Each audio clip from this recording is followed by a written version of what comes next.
वंदे मातरम। जैसा कि पहला चैप्टर जो हम लोग पढ़ रहे थे तो उसमें हम बोले थे कि सेट को लिखते कैसे हैं, वो जो ब्रैकेट है, छोटकी ब्रैकेट, मझली ब्रैकेट, बड़की ब्रैकेट, इसका कहाँ पर यूज होगा, कोमा कहाँ लगाएंगे, सचडेट कहाँ लगाएंगे, सब क्या है, ये सब जो दिख रहा है इल्लू पिल्लू जैसा चीज, वो सब जैसे कि देखिए ये पिल्लुए जैसा दिख रहा है, ये सब पिल्लुए जैसा दिख रहा है, ये सब चीज का कहाँ पर इस्तेमाल है। ठीक है, तो ये अभी इस चैप्टर में हम लोग पढ़ेंगे जो दूसरा का चैप्टर है। पिछले बार जो है एगो बचवा सबको पढ़ा रहे थे तो उसको बोलते थे ऐसे करके सिंबल देने के लिए, वो ऐसे देता था। हम उसको कहे रे पागल, फिजिक्स केमिस्ट्री में हर एक सिंबल का अलग मीनिंग है। तो बोला कि हो भैया मजाक करते हैं क्या? बोले मजाक पागल है, तुमसे हम कौन चीज मजाक करें, तो हमारे रिश्ता में मजाक आता है। तो देखिए ई आइन का मतलब तो समझिए रहे कि नंबर ऑफ समथिंग। यदि यही इसका पुछड़ी तनिक या ना कर दीजिएगा तो हो जाएगा ईंटा। एक आध को बच्चा होता है ना उसको लबझौआ लिखे के आदत होता है। ठीक है, गांव देहात में यही कहता है लबझौआ लिख करके आ रहा है। ठीक है, कर्सिव राइटिंग को तो वो ना सब चीज ये भी लिखेगा ना तो ऐसे लिखेगा। ठीक है, अब वो जो इसको घुमाए वाला आदत है तो ऐन जो छोटी होता है उसको ऐसे ही लिखता था, उसको 20 बार समझाए ऐसे नहीं लिखना है, वो ऐसे ही लिखता था। ये आज एकदम ध्यान में दिमाग में हटा लीजिए जहन में कि जैसे सिंबल दिया हुआ है आपको एज इट इज लिखना है। सिंबल का मतलब ना होता है जी, हाँ, यदि जो कर रहा है स्पीड लिमिट का है तो सिंबल कल वहां पर पहाड़ बना दीजिएगा तो स्पीड लिमिट का रहेगा। ब्रेकर का ऐसे ऐसे करके है वहां पर या पानी बहा दीजिएगा तो ब्रेकर के बुझेगा। तो हर सिंबल का एक फिक्स मीनिंग है कि नहीं। कार्बन को यदि सी से दिखाते हैं और आप वहां पर बी लिख करके घूमिएगा और कहिएगा कि हम तो कार्बन लिख करके आए हैं बी से, तो कोई मानेगा? तो सिंबल को सिंबल जैसा लिखना है। ज्यादा लैटिन भी नहीं पढ़ना है, ज्यादा लैटिन पढ़िएगा तो देखिए इतना फुर्सत आज के समय में किसी को नहीं है कि आपके लैटिन और फारसी को जो है समझ करके वहां पर ही आपको नंबर दे। कोई भी एग्जामिनर, कोई भी टीचर चाहता है कि फ्रेश और स्मूथ कॉपी सामने में आए, और जब आप अच्छा से सजा के लाल पीला हरा ब्लू करके लिखिएगा तब जो है आपको नंबर मिलता है। ठीक ना, गए एगो कलम उठाए ब्लू का रगड़ना शुरू किए, एक से लेके लास्ट तक खाली रगड़ते चल गए, ऐसे लबझौआ लिखते चल गए, वो पढ़े वाला नहीं है बाबू, एना तेना काटते फाड़ते जो समझ में आया नंबर दिया, नहीं समझ में आया चीर फाड़ के निकल जाएगा। ठीक ना, तो थोड़ा सिंबल को सही जगह पे सही ढंग से अरेंज करके लिखना है। अब हम आते हैं टॉपिक पे कि जो है सेट को हम लोग कैसे दिखा सकते हैं, कैसे सेट का हम लोग जो है वर्णन कर सकते हैं। ठीक है, तो सेट को दर्शाने या लिखने का दो तरीका है। पहला है रोस्टर फॉर्म और टेबुलर फॉर्म। रोस्टर फॉर्म का हिंदी भी जो रोस्टर विधि होता है, लेकिन ये जो टेबुलर फॉर्म है इसको हम लोग कहते हैं, टेबुलर का मतलब टेबल का मतलब सारणी, टेबुलर मतलब सारणिक विधि। ठीक है, बात समझ में आ गया। सारणी के रूप में जब हम इसको व्यक्त करेंगे तो ये हमारा क्या हो जाएगा, टेबुलर फॉर्म। ठीक है, एगो सिंपल भाषा में समझिए, ये जो है इतना बड़ा भाषा है, हमको इतना बड़ा भाषा समझने में बहुत समय लग जाएगा, जटिल चीज है, फिर इसको रटना पड़ेगा। ठीक ना, और भाषा कौन सी है पता है, जो दूसरा लोग समझ जाए। मुंह से हम नहीं बोले लेकिन आप खड़ी हो गई, कैसे खड़ी हो गई, सिंबल से समझ गई कि इसका मतलब खड़ा होना है, बैठ गई, हम बोले भी नहीं बैठ गई, अपने मन से खड़ी हुई, अपने मन से बैठ गई, खाली हाथ का इशारा चला ना। तो भाषा क्या है, भाषा वही है जो कि लोग को समझ में आए, है या नहीं। तो ज्यादा लंबा लंबा डिफिनेशन समझने से बेहतर है कि चीज के कंसेप्ट को दिमाग में हटा लीजिए, तो आपका सारा समस्या दुख जो है ना जीवन का दूर हो जाएगा। अब देखिए परिवार है, परिवार कहाँ रहेगा, परिवार कहाँ रहेगा, आपकी फैमिली कहाँ रहेगी, घर में।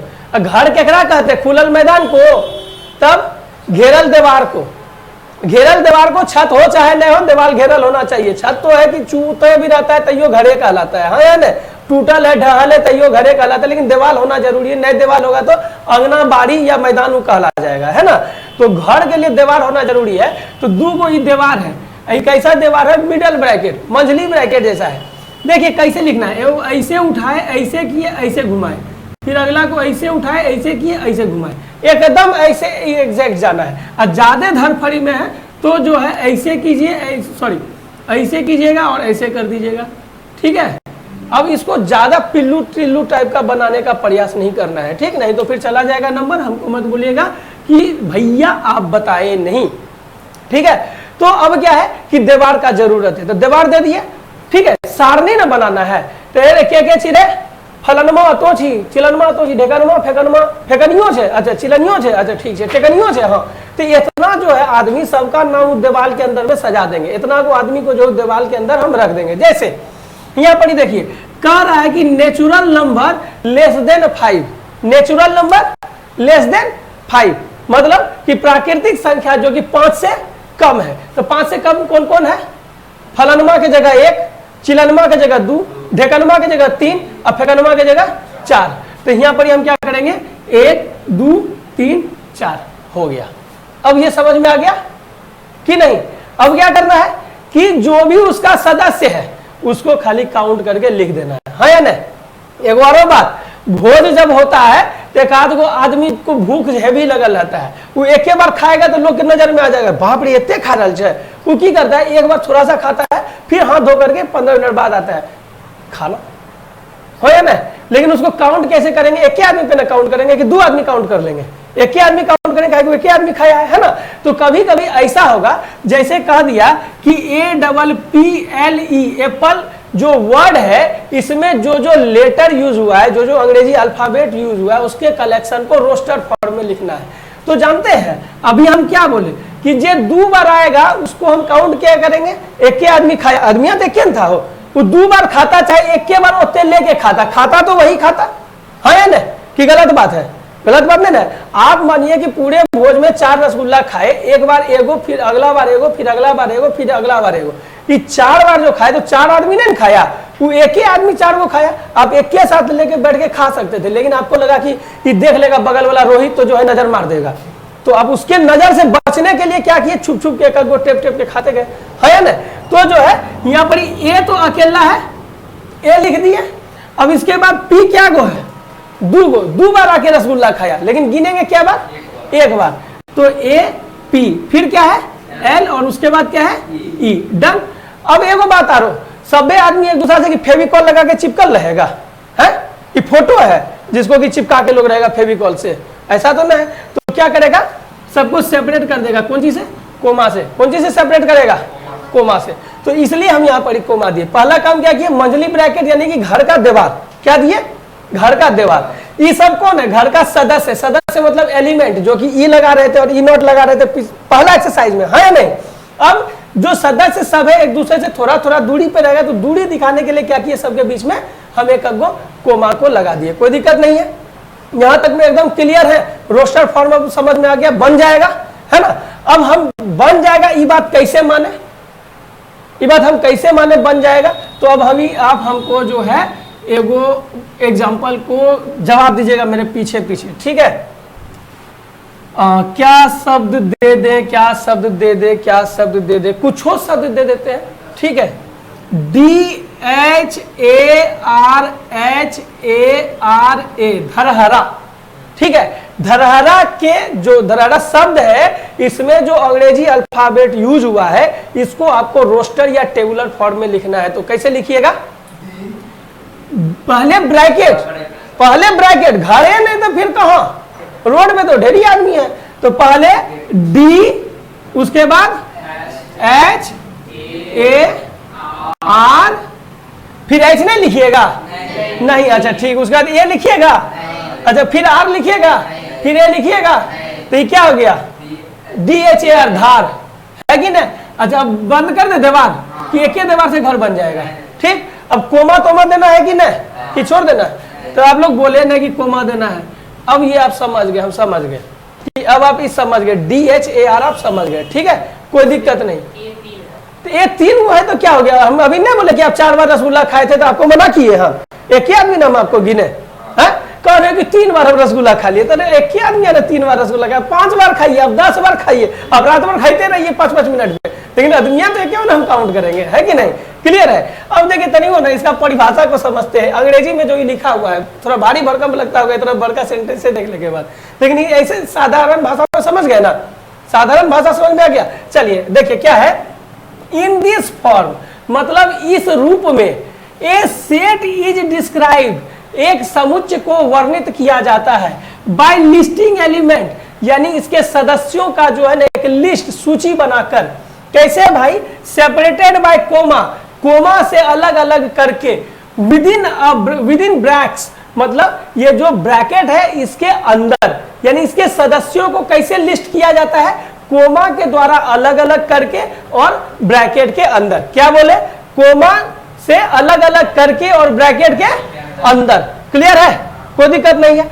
इसका ये मतलब हुआ जो अभी हम आपको समझाए, हमको लगता है कि समझ में आ गया होगा 100%। अब जो है सेट बिल्डर फॉर्म, बिल्डर का काम क्या है, बनाना है। बिल्डर क्या करेगा, घर बनाएगा, पुल बनाएगा, ये वो करेगा ना अपना, वो जो उसका काम है बिल्डर, वो बिल्डिंग कर रहा है। तो हमको भी बनाना है, वो जो है ना अब ऐसे करके दे दिया रहेगा, ऐसे करके दिया रहेगा, उसको इस तरह से लिखना है या फिर उसको परिभाषा के रूप में अच्छा से सजाना है। तो वो अब कैसे करेंगे, तो अब एगो हम बहुत अच्छा सा छोटा सा वे में समझाने की कोशिश करते हैं, इसको हम मिटा रहे हैं, ठीक है, इसको मिटा देते हैं। और एगो चीज को समझिएगा, जैसे कि अब 10वां पढ़ के आए हैं, तो 10वां में एगो आता होगा क्वेश्चन कि निम्नलिखित को परिभाषित करें। सर लोग बताते होंगे या बुक के एक्सरसाइज में ऐसा करके क्वेश्चन होगा कि निम्नलिखित को जो है परिभाषित करें, ठीक है। अब उसमें कहता होगा कि बल को परिभाषित करें, ठीक है। तो बुक का जो डेफिनेशन होता है उसका, आप लोग कहते लैंग्वेज कुछ होता है, नहीं होता है, कुछ भी, मतलब कुछ भी लिख देते हैं, बस वो आपका डेफिनेशन चलता है। लेकिन जो अच्छे से मतलब सजाया हुआ सुसज्जित रूप से लिखा होता है तो अलग ना होता है, ठीक है। तो अभी बल है, तो बल को क्या करेंगे, डिफाइन करेंगे। कैसे करेंगे, तो डैश दे देंगे, तो डैश के बाद क्या लिखते हैं कि बल, फिर बल लिखते हैं, बल डैश बल, फिर क्या लिखते हैं, वह भौतिक कारक है, हाँ या नहीं, जो फलाना चिलाना ढिमकाना करता है। मतलब कि जो किसी वस्तु के प्रारंभिक स्थिति में परिवर्तन लाता है या लाने की चेष्टा करता है। हमको फिजिक्स नहीं पढ़ना है, लेकिन जो उसके बाद का सब है वो क्या है, उसको बता रहा है कि बल कैसा कारक है ना। लेकिन पहले हम क्या लिखे, बल डैश बल वह भौतिक कारक है, हाँ या नहीं।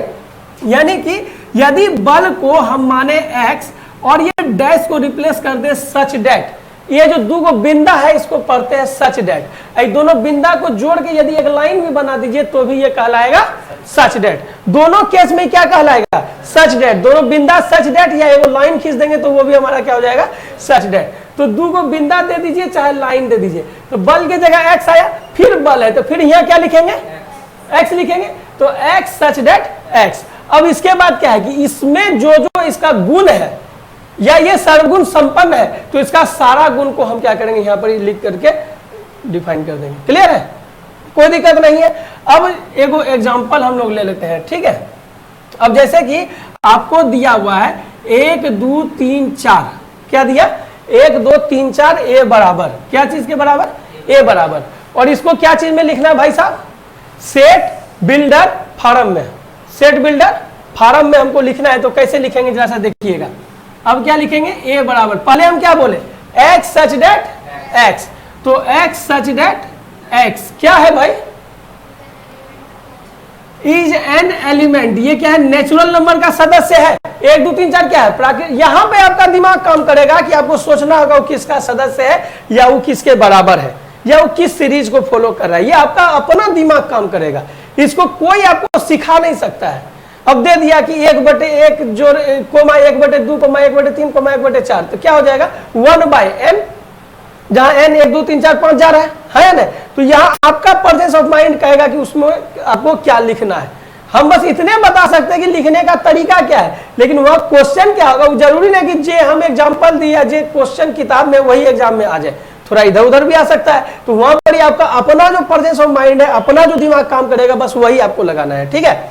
तो अब देखिए x such that x is an element of n। अब n क्या है भैया, n क्या है, n क्या है, लेस देन इक्वल 4 है, हाँ या नहीं। n क्या है, लेस देन इक्वल 4। यदि खाली लेस देन देंगे तो क्या दे देंगे 5, है ना। लेकिन ई एन तो यहां नहीं चलेगा, यहाँ पे कौन सा n चलेगा, बड़ी n, क्योंकि हम नेचुरल नंबर को दिखा रहे थे। x is element of n हो गया, और यहाँ पे भी क्या हो जाएगा, बड़ी n हो जाएगा कि n जो है लेस देन 5 है, हाँ या नहीं। अब इसको और कैसे लिख सकते हैं, और कैसे लिख सकते हैं, 5 नहीं 4 के छोटा या 4 के बराबर, हाँ या नहीं। तो ये दो तरीका है किसी भी सेट को दर्शाने का। पहला हो गया रोस्टर फॉर्म, दूसरा हो गया सेट बिल्डर फॉर्म। बात समझ में आ गया, हाँ। तो सेट बिल्डर फॉर्म में क्या करेंगे, पहले bracket x such date x, उसके बाद उसका जो फलाना ढिमकाना होगा वो सब उसके अंदर हम लोग भर देंगे, है ना। अब जैसे कि अब इसका डिफिनेशन है, एक बार इसको भी थोड़ा देख लेते, थोड़ा भारी भरकम सा लग रहा है। ये क्या कर रहा है, सेट बिल्डर फॉर्म, इसका हिंदी में क्या कहते हैं, इसको समुच्चय निर्माण विधि, मतलब समुच्चय का क्या करना है, निर्माण करना है, बिल्ड करना है, बनाना है उसको, है ना।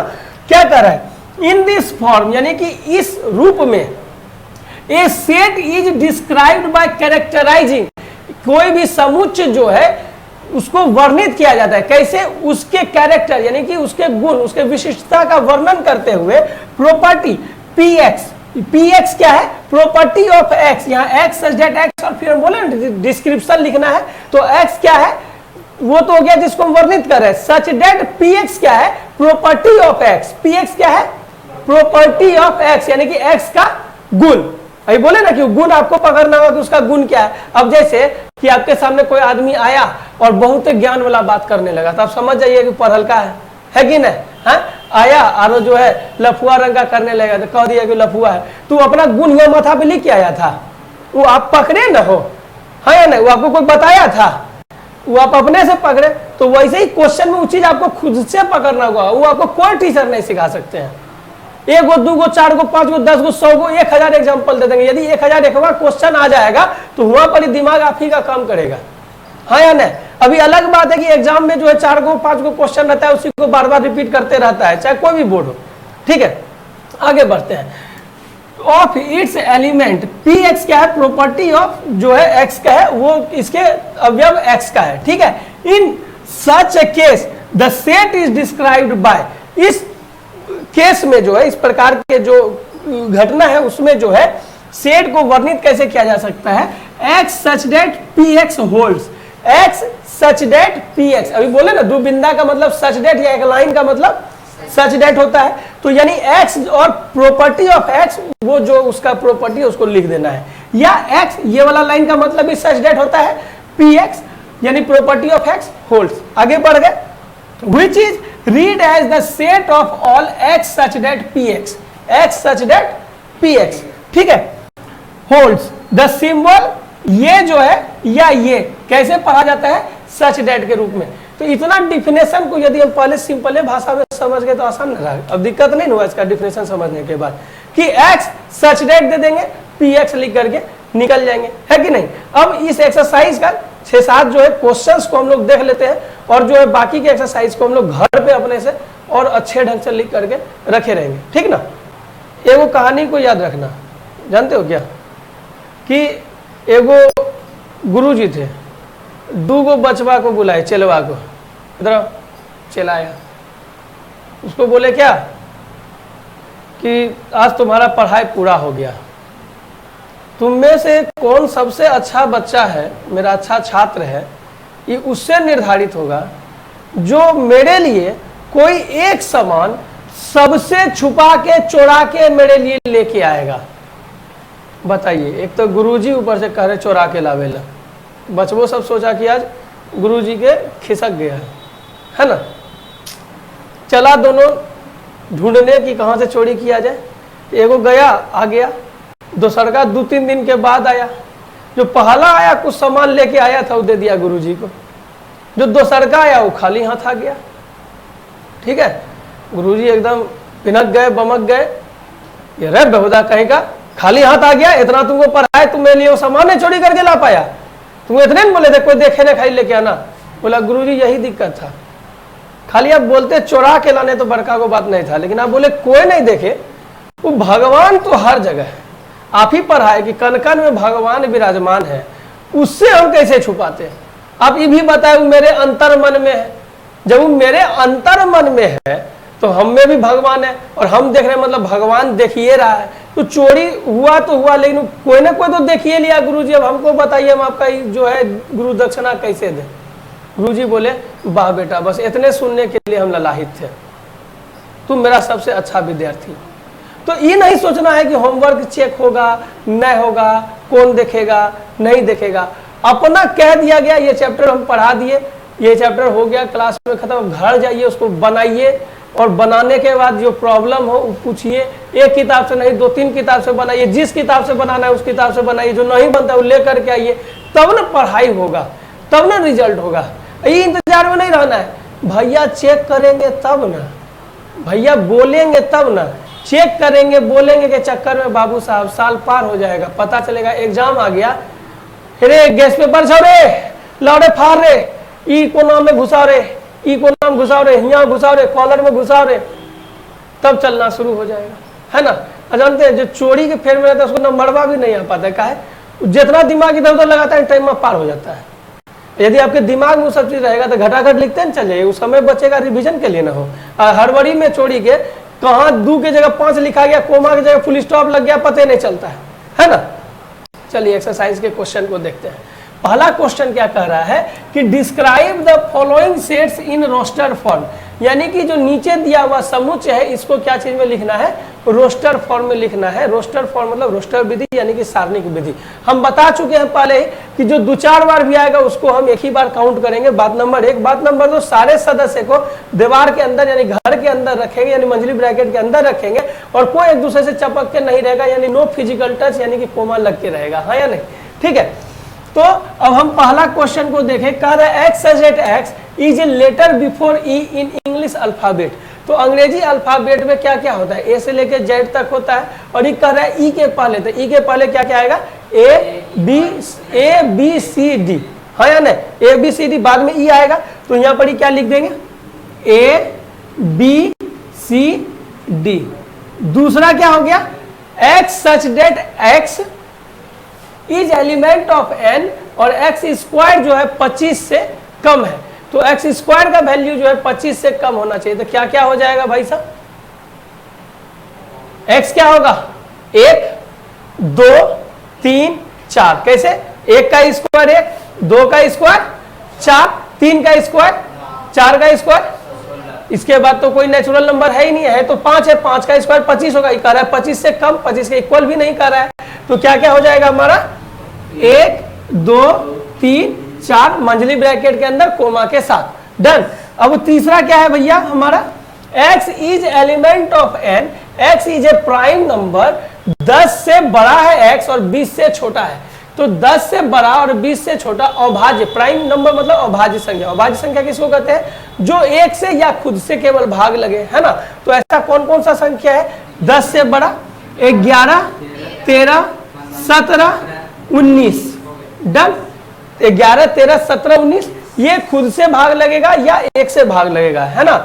इसके बाद जो है चौथा नंबर क्वेश्चन क्या कह रहा है भाई, x is element of n, x equal to n, n is element of n, यानी कि जो भी n होगा उसको 2 से गुना करना है, और ये जो छोटकी n है वो क्या है, प्राकृतिक संख्या का जो है हमारा सदस्य है ना।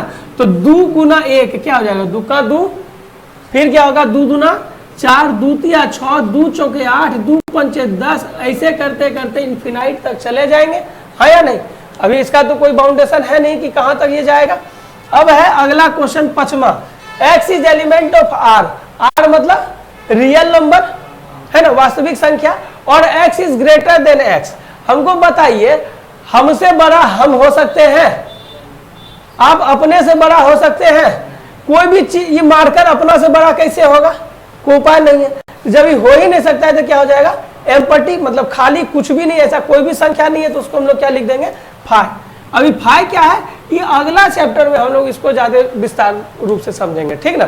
तो ये था हमारा पहला क्वेश्चन जो है एक्सरसाइज का, उसका 4-5 को हम बना दिए हैं, जो 2-3 को हम छोड़े हैं उसको आप लोग जो है अपने से देख लीजिएगा, ठीक है। अब क्या करना है, अगले क्वेश्चन में सेट बिल्डर फॉर्म में लिखना है। सेट बिल्डर फॉर्म मतलब समुच्चय निर्माण विधि, यानी कि हमको वहां पे उसको क्या करना है, निर्माण उसका करना है, यानी कि उसको बिल्ड करना है ना। अपने भाषा में लिखना है, कैसे बताए थे, x such that P x, अभी बताए थे ना थोड़ी देर पहले, यानी कि एक्स है उसके बाद प्रॉपर्टी ऑफ एक्स को हमको डिस्क्राइब कर देना है ना। तो हम ज्यादा एग्जांपल नहीं लिए, किताब में तो कई क्वेश्चन है और सारा क्वेश्चन हम कर देंगे तो फिर आपसे क्या होगा, तो हम आपको अपंग कर देंगे। यदि कोई टीचर ऐसा करते हैं कि सारे क्वेश्चन करवा देते हैं तो बच्चे से अपंग हो जाएंगे। हाँ, हम आपको थ्योरी दे दिए, 4-5 एग्जाम्पल दे दिए, बाकी आप करो, जो आपसे नहीं बन रहा है वो आप मेरे से पूछो। पूछने का जो ऑफलाइन पढ़ रहे हो तो सामने से पूछ सकते हैं, जो ऑनलाइन है वो कमेंट में पूछ सकते हैं, या जो हमारा चैनल है उसके डिस्क्रिप्शन में जाकर के आप हमारे व्हाट्सएप ग्रुप को ज्वाइन कर सकते हैं और वहाँ पे आप अपना क्वेश्चन को डाल सकते हैं और फिर हमारा फीडबैक वहाँ पर पहुँच जाएगा, ठीक है। और इसके अलावा और भी कई एक ऑप्शन है, उसमें हमारे वेबसाइट्स लगे हुए हैं, आप वहाँ पे जाके कमेंट कर सकते हैं, वहाँ पर से जो है आप सवाल को पूछ सकते हैं। तो सवाल पूछने में हिचकना नहीं है, बेझिझक ढंग से पूछना है और ये नहीं समझना है कि कौन क्या कहेगा नहीं कहेगा, बस पूछ देना है। यदि आपको दूज और दू भी नहीं आ रहा है तो आप बेझिझक पूछो, नहीं तो जानते सबसे बड़ा बीमारी है कि लोग क्या कहेगा। एक दो बच्चा जो कि पीछे बैठा तो पढ़ने वाला होता है, उसको इच्छा होता है कि पढ़े, पर बेचारा बेसिक उसका कमजोर होता है, शर्म से नहीं पूछता है, लोग हंसने लगेगा। जानते आप लोग का हंसी वो बच्चा को जीवन भर कमजोर छोड़ देता है, चाहे वो जो भी बच्चा रहे, सब हंसते हैं, बेचारा लाजे नहीं पूछता है। इसलिए हंसना नहीं है किसी के ऊपर और बेखौफ होकर पूछना है। अरे नहीं आता है क्या दिक्कत है, पैदा हुए नंगा फिर काहे का शर्म, सिर उठा के कहो हमें बेशरम। क्वेश्चन पूछो यार, क्वेश्चन पूछना है ना, क्वेश्चन पूछिएगा। इससे क्या होगा ना कि आपका वो धक भी टूटेगा बोलने का 10 लोग के सामने कि हम पूछ सकते हैं, हम सवाल कर सकते हैं, है ना। और फिर आपको समझ भी आएगा। यदि आप अपने बीमारी को छुपा लीजिएगा तो उसका इलाज कैसे होगा, कोई उपाय नहीं है। यदि मेरे गुरा हो जाए और हम उसको छुपा लें तो गुरा का इलाज होगा, नहीं ना होगा। तो आपको थोड़ा वो बताना होगा, है ना। चलिए आगे बढ़ते हैं। अब जो है ये है पहला, तो पहला का हम अभी क्या बताए थे, ए के बराबर कह रहा है ना। अब ये क्या हम बोले पहले एक्स सच डेट एक्स लिखने के लिए, है ना। तो एक्स सच डेट एक्स, अब क्या लिखेंगे, अब क्या लिखेंगे, is element of natural number. ये क्या है, नेचुरल नंबर का एलिमेंट है। और x क्या है, x क्या है, लेस देन इक्वल 6 है, यानी कि ये 6 से छोटा या 6 के बराबर है ना। लेकिन हम इसको ऐसे भी लिख सकते हैं बाबू कि ये जो है 7 से छोटा है, ठीक है।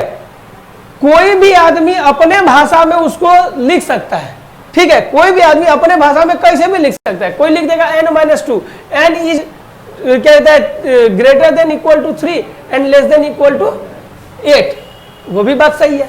3 - 2 1 नहीं हो जाएगा, 8 - 2 6 नहीं हो जाएगा। तो ये उस पर निर्भर करता है कि क्या समझा, कैसे लिखा, नहीं लिखा, ठीक है। तो वो गलत नहीं होगा, ये कुछ लिख जाए, कुछ लिख जाए, कुछ लिख जाए, गलत नहीं है, लेकिन दिखना चाहिए सेम चीज, है ना। अब आप वो एंगल से हमको देख रहे हैं, ये एंगल से देख रहे हैं, वो एंगल से देख रहा है, लेकिन देख किसको रहे हैं, हम ही को। तो जो क्वेश्चन क्या कह रहा है आपको दर्शाना वही है। भाषा क्या है इससे कोई मतलब नहीं पड़ता, मेथड कैसे जा रहे हैं इससे कोई मतलब नहीं पड़ता है, मंजिल तक पहुंचना ये मायने रखता है कि नहीं। अब अगला दूसरा क्वेश्चन हमारा क्या है, बी में क्या कर रहा है, 1 फिर 1/2। अच्छा 1 को क्या लिख सकते हैं, 1/1, 1/2 तो है ही, 1/3 है, 1/4 है, 1/5 है, यानी कि नीचे वाला बढ़ते जा रहा है, 1 2 3 4 5 6 7 8 9, ये n तक चला जा रहा है ना। तो हम इसको क्या लिख सकते हैं, x such that x equal to 1/n, है ना। और n ये कहाँ तक जा रहा है, इन्फिनाइट तक जा रहा है। तो n हमारा क्या है, एलिमेंट है किसका, प्राकृतिक संख्या का, कोई दिक्कत नहीं है, डन ना। अब इसी तरह से तीसरा क्वेश्चन हमारा क्या कर रहा है, तीसरा क्वेश्चन सी में हमको कर रहा है 0 3 6 9 12। 0 3 6 9 12 कैसे आया, 3 × 0 0, 3 × 1 3, 3 × 2 6, 3 × 3 9, ऐसे करके जा रहा है ना। तो ये क्या लिख सकते हैं, x such that x equal to 3n, है ना।